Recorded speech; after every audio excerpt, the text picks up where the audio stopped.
It's high quality and the price is a bargain, but the risk may be too great for Chinese buyers looking for a quick profit. Newcastle thermal coal prices have lost almost $20 a ton, or almost 19%, since early March, making supplies from Australia cheaper than Chinese domestic grades for the first time since April 2018, but there's a catch. Coal from Australia, which is the world's second biggest exporter, has been subject to delays since January, and cargoes are sitting at China's ports for extended periods as officials slow customs clearance. High-quality, Chinese workers taking samples of imported Australian coal at a port in Rizhao.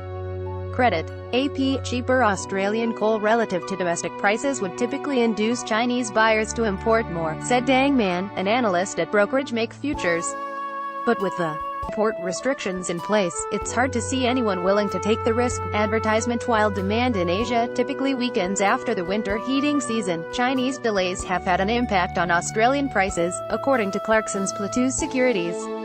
Newcastle coal is now trading at the lowest since 2017 after custom clearance has been extended to more than 40 days, with the slowdown forecast to last till May at least. The ongoing uncertainty around China's decision to delay the clearance of Australian cargoes has discouraged traders from ordering, said Shirley Zhang, an analyst at Wood Mackenzie. Price momentum into April is on the downward trend, but it is unlikely to be a free fall. The delays were seen linked to a deterioration in ties between Australia and China after Canberra banned Huawei Technologies from bidding for 5G contracts, as well as the introduction of anti-foreign interference laws aimed at Beijing. China has said it simply increased inspections for all coal imports and denied it singled out Australian supply.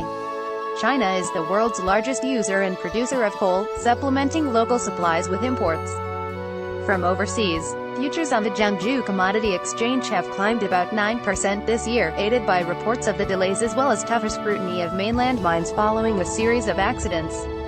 Newcastle prices closed at $80 a ton on Wednesday, down 22% this year. There are other reasons for the price gap.